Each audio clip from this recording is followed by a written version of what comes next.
तेज थी और आदित्य पसीने से भीगा हुआ था। तभी बलिया पास आया।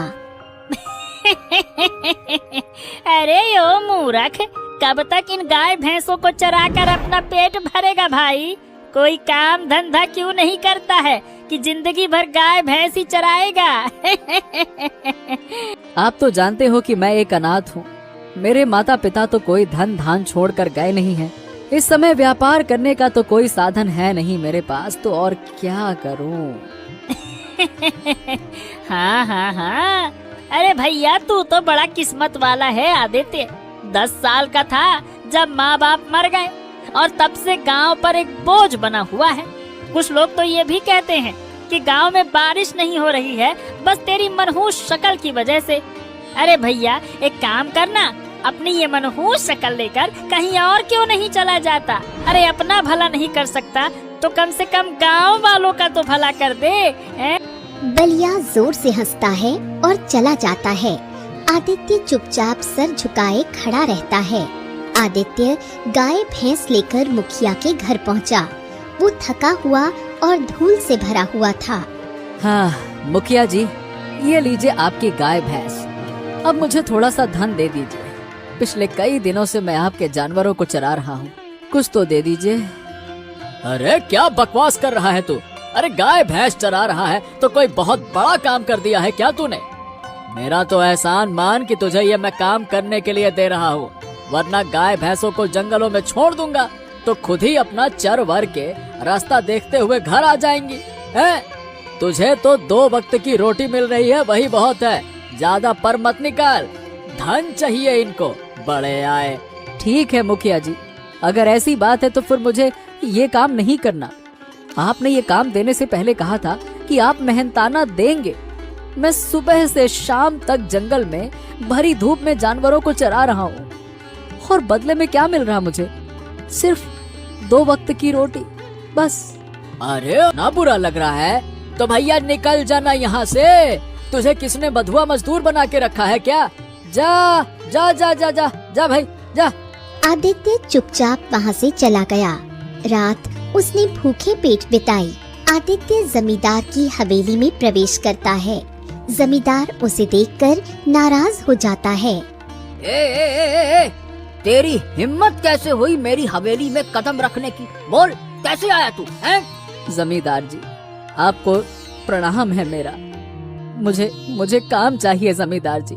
आपके पास बहुत जमीन है, मैं किसी भी खेत में मेहनत से काम करूंगा, शिकायत का कोई मौका नहीं दूंगा। बस मुझे भगाइए मत, कुछ काम दे दीजिए। अरे मूर्ख भैया, अभी तक तू समझा नहीं क्या? पिछली बार तू धनिया चाचा के खेत में गया, खेत में लग गई आग, फसल हो गई फुर्र। फिर तू गया सुखदेव के खेत में, फसल में लग गए कीड़े, फसल हो गई खराब। ऐसे पनौती से मैं तो हाथ जोड़ूं। देखिए जमींदार जी, धनिया चाचा के खेत में आग इसलिए लगी क्योंकि वो भरी दोपहर में लकड़ी जलाकर भोजन बना रहे थे। मैंने मना किया लेकिन वो नहीं माने। फिर सारा दोष मुझ पर मढ़ दिया कि मेरी वजह से आग लगी है। अब इसमें मैं क्या कर सकता हूँ, आप खुद बताइए ना।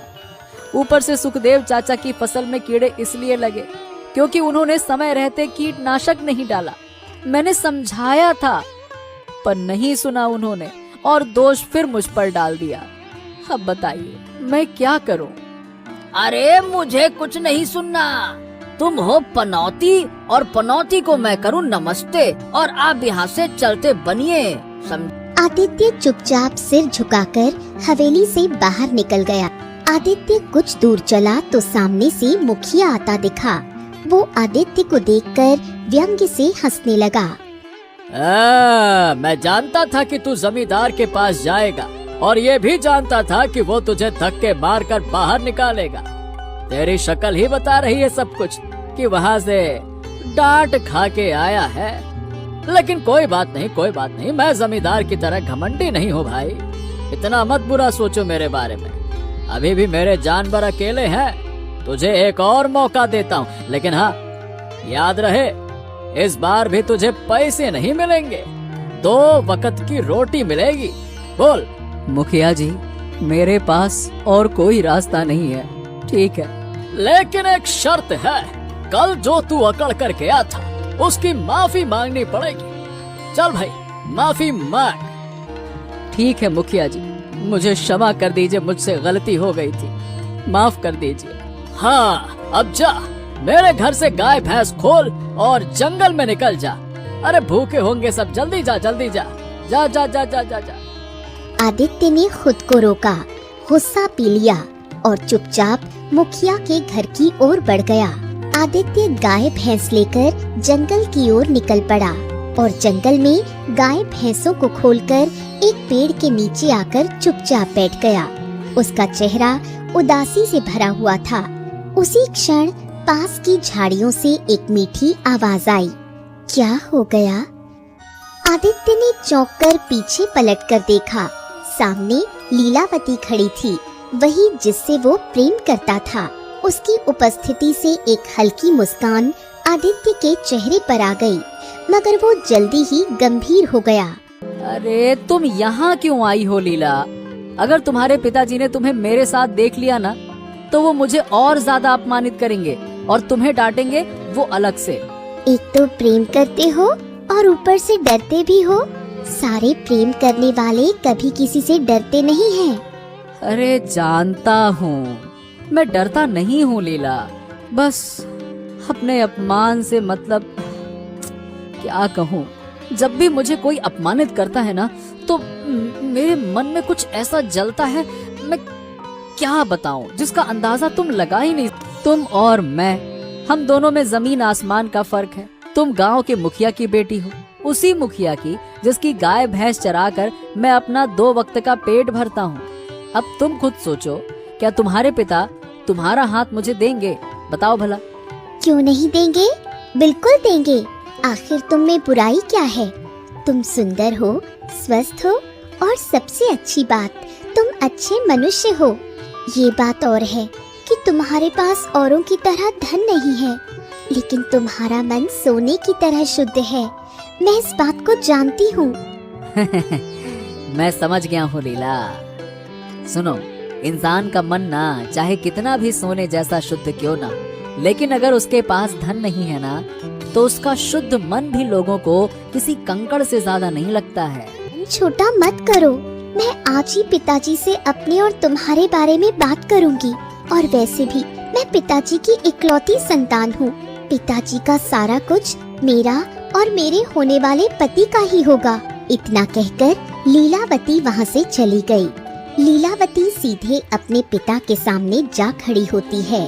पिताजी, मैं आदित्य से प्रेम करती हूँ और उससे विवाह करना चाहती हूँ। अरे ये क्या बकवास कर रही हो लीला?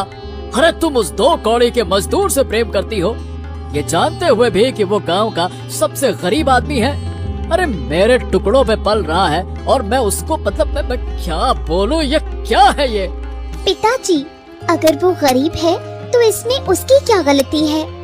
गलती है उसकी। अरे जब वो 10 वर्ष का था तब उसके माता पिता चल बसे, और गांव वालों और मेरा भी मानना है कि उसकी मनहूसियत ही ऐसी है। अरे 1 नंबर का पनौती है पनौती। उसका असर उसके माता पिता पर पड़ा, वो चल बसे। अब मैं नहीं चाहता कि उसकी मनहूसियत, उसका पनौतीपन इस घर और तुम पर भी पड़े। अरे जो खुद मेरी गाय भैंस चराकर अपना पेट भरता है, वो तुमसे विवाह करके तुम्हारा पेट कैसे भरेगा? मैं अगर विवाह करूंगी तो आदित्य से ही करूंगी। मुखिया का चेहरा अब क्रोध से सुलगने लगा। अरे कान खोल के तू भी सुन ले लीला, अगर तूने ऐसा करने की सोची तो मैं आदित्य को कहीं का नहीं छोड़ूंगा।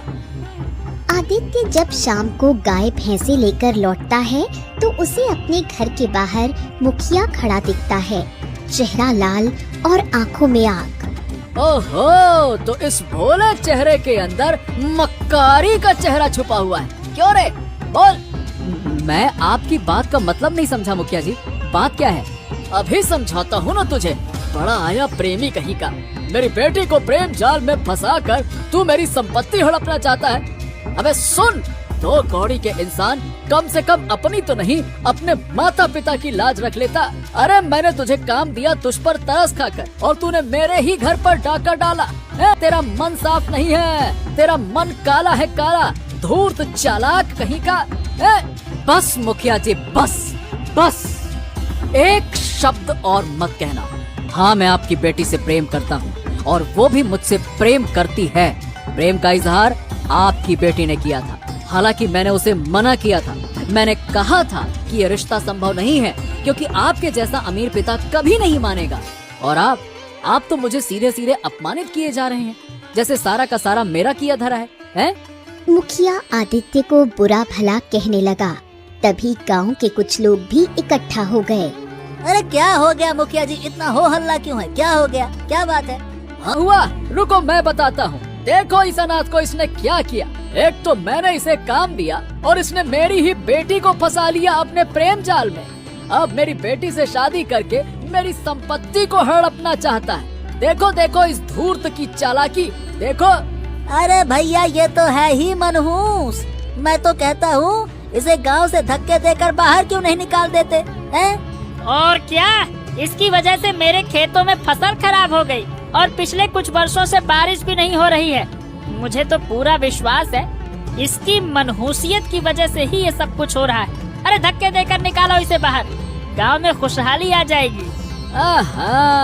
अभी भी खड़े हो? बड़े बेशरम हो। और बड़े बेशरम होते हैं तुम जैसे लोग वाकई में, जो इतनी बातें सुनने के बाद भी यहाँ खड़े हैं। अरे जाते क्यों नहीं हो? निकल जाओ यहाँ से। कर अपनी झोपड़ी में चला गया। वो पूरी रात सोया नहीं, बस चुपचाप रोता रहा। अगली सुबह आदित्य बहुत जल्दी जंगल चला गया। एक ऊंचे वृक्ष के नीचे बैठकर उसने आकाश की ओर देखा। उसकी आंखें भर आईं। हे भगवान, क्या वास्तव में मैं मनहूस हूँ क्या? मनहूस हूँ, पनौती हूँ क्या? एक तो बचपन में अनाथ हो गया, गांव वालों ने सहारा नहीं दिया, उल्टा मुझे मनहूस कहकर दुत्कारा। आखिर तूने औरों की तरह मेरा भाग्य क्यों नहीं संवारा? क्या मेरे भाग्य में सिर्फ अपमानित होना और गरीबी ही लिखी है क्या? बोल बोल भगवान बोल। रहस्यमयी शांत आवाज सुनाई दी। हे बालक, तू बहुत तकदीर वाला है। आदित्य ने थककर पीछे मुड़कर देखा। एक रहस्यमयी साधु उसकी ओर मुस्कुराता हुआ खड़ा था। कौन? आप कौन हैं? और आप कहना क्या चाहते हैं? तेरे माथे पर तेज झलक रहा है, तू रो क्यों रहा है? तू तो बहुत ही तकदीर वाला है। रो मत बच्चे। आदित्य की आंखें नम हो गईं। वो आगे बढ़कर बोल पड़ा। अरे मजाक मत करो साधु महाराज, ये दुनिया मेरा मजाक उड़ाती है। जब मैं 10 वर्ष का था तब मेरे माता पिता इस संसार को अलविदा कह गए। तब से लेकर अब तक दूसरों की गुलामी करके अपना जीवन व्यतीत कर रहा हूँ। गांव वाले मुझे मनहूस कहते हैं और आप कह रहे हैं कि मैं तकदीर वाला हूँ। वाह! चिंता मत कर, कुछ समय के बाद तुझे एहसास हो जाएगा कि तू वास्तव में एक तकदीर वाला है। इतना कहकर साधु जंगल की अंधेरी राह में लुप्त हो गया। अब मैं गांव तो वापस नहीं जाऊंगा। जिस गांव में मेरे कदम मनहूस समझे जाते हों, वहां वापस जाने का मतलब है फिर से अपमानित होना। गांव तो बिल्कुल नहीं जाऊंगा। आदित्य ने ठान लिया और जंगल की गहराई में कदम बढ़ा दिए। आदित्य चलता चलता एक नए राज्य में पहुंच गया। रास्ते में उसे एक यात्री मिला। भाई, ये कौन सा राज्य है? अरे तुम्हें नहीं पता ये कौन सा राज्य है? अरे भाई, ये केशव नगर राज्य है और इसके राजा है राजा अजीत। तभी एक सैनिक वहाँ आ धमका। क्यों? कौन हो तुम? मैं विजयनगर राज्य का रहने वाला हूँ, एक यात्री हूँ। तुम्हें पता नहीं है क्या? विजयनगर के यात्री यहाँ आए तो कर देना पड़ता है। राजा अजीत को विजयनगर के राजा पसंद नहीं है, समझे? करो बस, बहुत हो गया। अगर तुम सैनिक हो तो इसका मतलब ये नहीं है कि तुम यात्रियों को यातनाएं दोगे, समझे? तभी 2 और सैनिक वहाँ आ पहुँचे। अरे देखते क्या हो, ये भी स्वराज का नहीं लगता। अरे इसकी हिम्मत कैसे हुई मुझे धक्का देने की? पकड़ो साले को, पकड़ो। इसे घसीटते हुए राज दरबार में ले चलो। इसका फैसला तो महाराज करेंगे। चलो। सैनिक आदित्य को पकड़कर राज दरबार में ले गए। राजा अजीत सिंहासन पर गहरी सोच में बैठे थे। उनके बगल में मंत्री सूरज सिंह भी चिंतित था। आदित्य को सामने लाया गया। और इसे यहाँ क्यों लाया गया है? सैनिकों ने सारी घटना सुना दी। राजा ने गंभीर स्वर में कहा, हम इस समय बहुत ज्यादा चिंता में हैं। शायद तुम्हें पता नहीं, कल रात मेरी पुत्री राजकुमारी स्वप्न रेखा जंगल में टहलने गई थी। उसने एक वृक्ष से फूल तोड़ दिया और उस वृक्ष पर राक्षस का साया था। अब वो होश में नहीं आ रही है, पर एक पहुंचे हुए साधु ने बताया कि उस पर राक्षस ने कब्जा जमा लिया है। स्वप्न रेखा तभी होश में आ सकती हैं जब नीली घाटी का विचित्र फूल लाकर उसके शरीर से स्पर्श कराया जाएगा।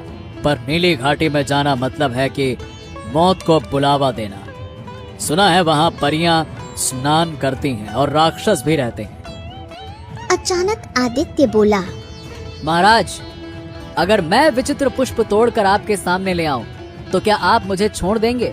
अरे हाँ, बिल्कुल बिल्कुल, हम तुम्हें छोड़ देंगे और ऊपर से हम तुम्हें इनाम भी देंगे। तो ठीक है महाराज, मुझे बताइए वो घाटी कहाँ है, और यदि हो सके तो मेरे लिए एक घोड़े का प्रबंध करवा दीजिए महाराज। आखिर तुम मेरी पुत्री के लिए अपने प्राण क्यों खतरे में डाल रहे हो, जबकि मेरे राज्य के बड़े बड़े वीर भी चुपचाप चले गए हैं? महाराज, यूँ समझ लीजिए कि मैं आज तक किसी के काम नहीं आ सका। अगर मेरा जीवन दान आपकी पुत्री का जीवन दान बन सके तो मैं ऐसा कार्य जरूर करूंगा। कम से कम किसी के कुछ काम तो आऊं। राजा अजीत ने भावुक होकर सैनिकों की ओर देखा। और जंगल की गहराई में जाओ। जब अजीब अजीब सी आवाजें सुनाई देने लगे तो समझ जाना कि घाटी का रास्ता शुरू हो चुका है। समझ गए? सैनिकों ने आदित्य को बाहर ले जाकर एक घोड़ा सौंप दिया। ये घोड़ा सबसे तेज दौड़ने वाला है, अब ये तुम्हारा है, जरा संभल के, ठीक है? उधर दरबार में मंत्री ने चिंतित स्वर में कहा, महाराज, ऐसा भी तो हो सकता है कि वो युवक आपको मूर्ख बनाकर चला गया हो। नहीं नहीं नहीं मंत्री जी, हम वर्षों से शासन कर रहे हैं, आंखों को पढ़ना जानते हैं। उस युवक की आंखों में सच्चाई थी और बहादुरी भी। मूर्ख बनाने वाले को मैं तुरंत पहचान लेता हूँ। अब या तो ये नीली घाटी में मरेगा या फिर ये पुष्प लेकर आएगा। सवार होकर नीली घाटी की ओर निकल पड़ा। जैसे ही आदित्य नीली घाटी के नजदीक पहुंचा, जंगल अजीबोगरीब आवाजों से गूंजने लगा। हो, ये कैसी आवाजें हैं? जैसे कोई मुझे देख रहा हो। बाप रे बाप, घने पेड़ों के बीच कुछ तो है। घोड़ा अचानक एक पेड़ की जड़ से टकराया और आदित्य नीचे गिर गया। एक विशाल काय पक्षी की परछाई उसके ऊपर मंडराने लगी। ये पक्षी है या कोई राक्षस? बाप रे! पक्षी नीचे उतरा। उसकी आंखें चमक रही थी, लेकिन वो हिंसक नहीं था। आदित्य ने धीमे से उसके पैरों को पकड़ लिया। पक्षी ने बिना कुछ कहे उड़ान भरी और आदित्य को अपने साथ ऊपर ले गया। पक्षी ने आदित्य को झील के किनारे उतार दिया और बिना कुछ बोले उड़ गया। घाटी में चारों ओर नीली धुंध फैली थी। पानी से हल्की नीली रोशनी निकल रही थी। झील में दो सुंदर परियां स्नान कर रही थीं। उनके पंख चमक रहे थे। उन्होंने आदित्य को देखा। मनुष्य यहाँ आना मना है, यहाँ परियों की घाटी है। मुझे क्षमा कर दीजिए देवी, मैं जानता हूँ कि ये स्थान पवित्र है, पर मेरी यात्रा केवल एक जीवन की रक्षा के लिए है। केशव नगर की राजकुमारी स्वप्न रेखा पर एक राक्षसी साया है। केवल इस झील का पुष्प ही उसकी रक्षा कर सकता है। राजकुमारी स्वप्न रेखा को तुमने देखा भी नहीं, फिर भी उसके लिए यहाँ तक आ गए हो? किसी की जान बचाना मनुष्य का कर्तव्य होता है। अगर मैं उसकी सहायता कर सकता हूँ तो ये मेरा सौभाग्य होगा। अगर तुम्हारा मन सच में निष्कलंक है तो हम तुम्हें फूल दे सकते हैं, लेकिन पहले एक प्रश्न का उत्तर दो। सही उत्तर मिला तो पुष्प तुम्हारा होगा और गलत उत्तर मिला तो तुम जलकर भस्म हो जाओगे। मैं तैयार हूँ, आप पूछिए, प्रश्न पूछिए। प्रश्न ये है, वो कौन सी वस्तु है जो जितनी अधिक बांटी जाए उतनी ही बढ़ती जाती है? प्रेम ही एकमात्र वस्तु है जो जितना अधिक बांटोगे उतना ही बढ़ता जाएगा। अचानक एक रंग बिरंगी किरण झील से निकलती है और जल के ऊपर एक पीला पुष्प धीरे धीरे ऊपर आता है। सही उत्तर। तुम्हारा मन सोने की तरह शुद्ध है। ये रहा पुष्प, इसे छुओ और तुम वहीं पहुंच जाओगे जहां से आए थे। आदित्य ने पीले पुष्प को दोनों हाथों से उठाया। अगले ही पल आदित्य घोड़े सहित महल के मुख्य द्वार के बाहर खड़ा था। आदित्य महल में चला गया और राजा अजीत के समक्ष पुष्प रख दिया। वाह वाह वाह वाह युवक, तुमने वाकई में कर दिखाया। ये वही पुष्प है जिसकी खोज में कई वीर लौट कर नहीं आए। अद्भुत, चमत्कार, गजब, बहुत बढ़िया, बहुत बढ़िया। राजा अजीत तुरंत पुष्प को उठाकर राजकुमारी स्वप्न रेखा के शरीर पर स्पर्श करता है। जैसे ही पुष्प उसकी त्वचा से स्पर्श करता है, उसकी आंखें धीरे धीरे खुलने लगती हैं। पिताश्री। तुम नायक हो युवक, नायक। लेकिन अगले ही पल स्वप्न रेखा की आंखों में विचित्र चमक दौड़ गई और उसका चेहरा अचानक भयानक और रौद्र हो गया। हाँ, ये क्या हो रहा है? ये क्या हो रहा है? हाँ? महाराज, ये तो कोई अपशगुन लगता है। अचानक कमरे के कोनों से काला धुआं उठने लगा और उसमें से एक राक्षस प्रकट हो गया।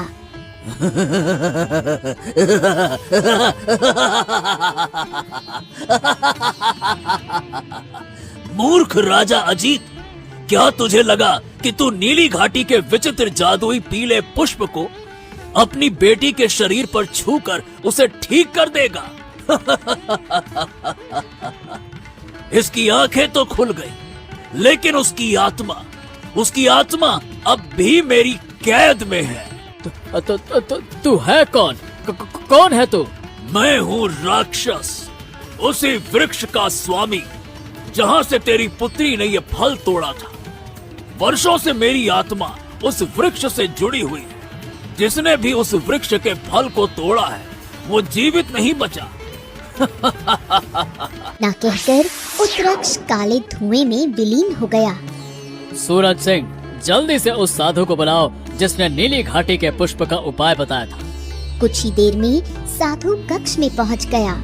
हाँ साधु महाराज, हमने आपकी सलाह मानी, पुष्प लाया गया, परंतु अब ये राक्षस प्रकट हो गया और कह रहा है कि हमारी पुत्री की आत्मा अब भी उसकी कैद में है। महाराज, वो राक्षस मेरी कल्पना से कहीं अधिक शक्तिशाली है।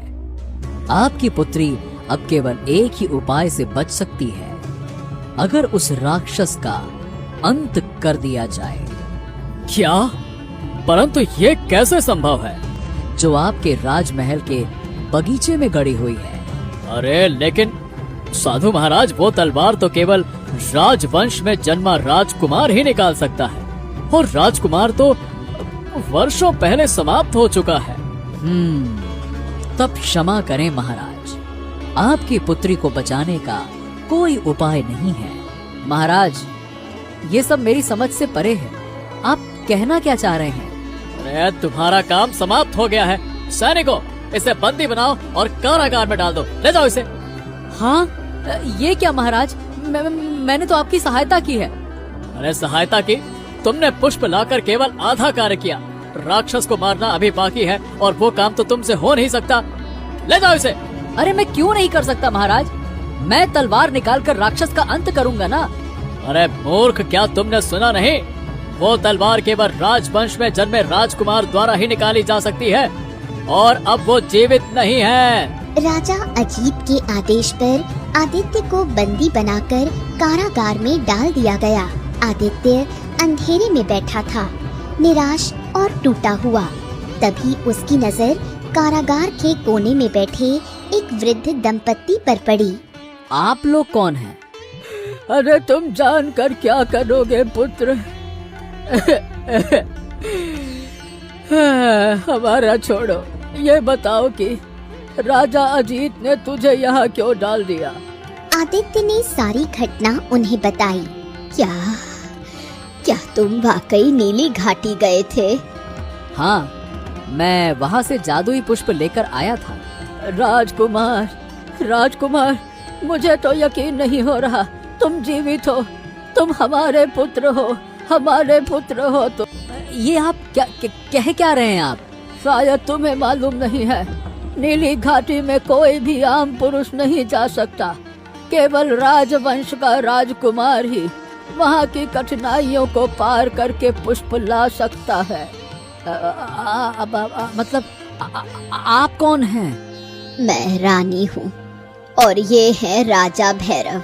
हम ही इस राज्य के असली शासक हैं। हाँ, तो फिर ये राजा अजीत कौन है? राजा अजीत हमारा मंत्री था। जब तुम जन्मे थे, हमने एक सिद्ध साधु को बुलाया जिसने तुम्हारे अंदर अद्भुत शक्तियाँ डाली और एक तलवार को अभिमंत्रित कर महल के बगीचे में गाड़ दिया। उसने भविष्यवाणी की कि केवल तुम ही उसे निकाल सकते हो। ओ, फिर क्या हुआ? वो जश्न की रात थी। अजीत ने हमारी आंखों के सामने तलवार की नोक पर तुम्हें उठा लिया और हमें यहाँ पे कैद कर दिया। बस तभी से वो राजा बन बैठा। जब हमारा पुत्र सच जानकर वापस आएगा और राज्य को फिर से न्याय देगा। लेकिन मुझे तो मेरे माता पिता ने पाल पोस कर बड़ा किया था, जो कि वर्षों पहले स्वर्ग सिधार गए। तभी वहाँ पर एक बूढ़ा सैनिक आ पहुँचा और आदित्य की ओर गहरी नजर से देखते हुए बोला, क्या तुम हरियापुर गांव के रहने वाले हो? हाँ हाँ हाँ हाँ, आपको कैसे पता? बूढ़ा सैनिक राजा भैरव और चंद्रवती की ओर देखकर बोला, मुझे क्षमा कर दो महाराज। राजा अजीत ने मुझे ही आपके पुत्र को मारने के लिए काम सौंपा था। मैं उसे महल से बहुत दूर एक गांव में ले गया, लेकिन मारने की हिम्मत नहीं कर पाया। मैंने देखा कि जंगल में पति पत्नी बैठे हुए थे, जो संतान न होने की वजह से आपस में बातचीत कर रहे थे, एक दूसरे का दुख बांट रहे थे। मैंने राजकुमार को वहीं छोड़ा और आ गया। ये सुनकर आदित्य को विश्वास हो गया कि वो राजा भैरव और चंद्रवती का ही असली पुत्र है। आदित्य ने अपने असली माता पिता राजा भैरव और रानी चंद्रवती के साथ समय बिताया। लेकिन अमावस की रात स्वप्न रेखा के कक्ष में अचानक वही भयानक गर्जना के साथ राक्षस प्रकट हो गया। राजा अजीत, अब मैं तेरी पुत्री को मार डालूंगा। राजा अजीत दौड़ते हुए कक्ष में आ गया। उसके पीछे मंत्री सूरज सिंह भी था। नहीं नहीं नहीं नहीं, स्वप्न रेखा को कुछ मत करना। वो हमारी बेटी है, उसे कुछ मत करो।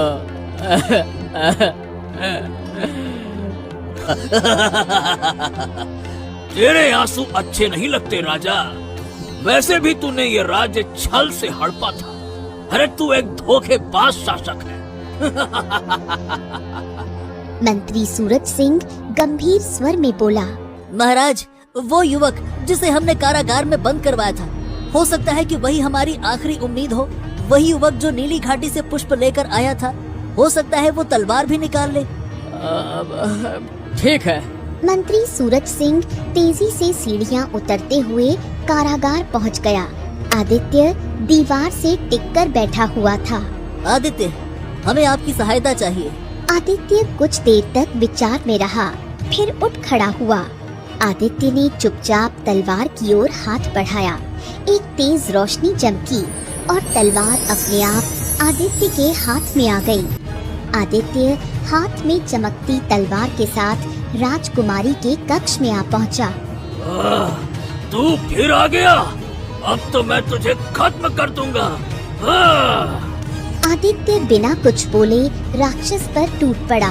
भीषण युद्ध हुआ और अंत में आदित्य ने तलवार घुमाकर राक्षस का अंत कर दिया। राजा अजीत, मंत्री और रानी स्तब्ध होकर आदित्य को देख रहे थे। ये तलवार तो सिर्फ राजवंश का असली राजकुमार ही निकाल सकता है। ये कैसे संभव हुआ? क्योंकि मैं ही इस राज्य का असली उत्तराधिकारी हूँ। तभी महल के द्वार से राजा भैरव और रानी चंद्रवती प्रकट होते हैं। मेरा मन कहता था कि मेरा पुत्र जीवित है और आज वो हमारे सामने खड़ा है। फिर वही बूढ़ा सैनिक दरबार में आता है और हाथ जोड़कर खड़ा हो जाता है। महाराज अजीत, वर्षों पूर्व आपने मुझे उस बालक को मारने का आदेश दिया था, लेकिन मैं ऐसा नहीं कर पाया। मैंने उसे एक संतान विहीन दंपत्ति के पास छोड़ दिया और वो वही दंपत्ति थे जिन्होंने इसे पाला।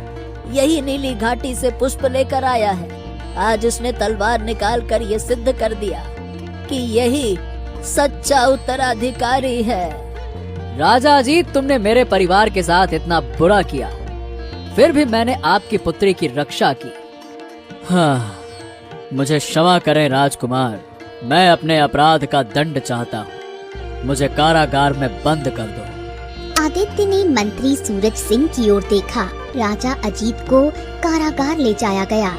आदित्य ने स्वप्न रेखा की ओर देखा और कहा, तुम मेरी बहन जैसी हो स्वप्न रेखा। राजा भैरव ने आदित्य को राज्य का उत्तराधिकारी घोषित कर दिया। प्रजा में उत्साह की लहर दौड़ गई।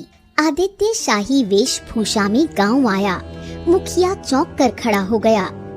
हाँ, वही आदित्य जिसे तुमने मनहूस कहा था, लेकिन अब मैं इस राज्य का राजकुमार हूँ। जिन माता पिता ने मुझे 10 वर्ष की उम्र में छोड़ा, वो मेरे असली माता पिता नहीं थे। मेरे असली माता पिता राजा भैरव और रानी चंद्रवती हैं। मुखिया की आंखों से आंसू निकल आए। मुझे क्षमा करें राजकुमार, मैंने आपके साथ बहुत बुरा किया, मुझे क्षमा करें। मैं क्षमा करता हूँ क्योंकि मैं तुम्हारी पुत्री लीला से प्रेम करता हूँ। आदित्य और लीला का विवाह धूमधाम से संपन्न हो गया।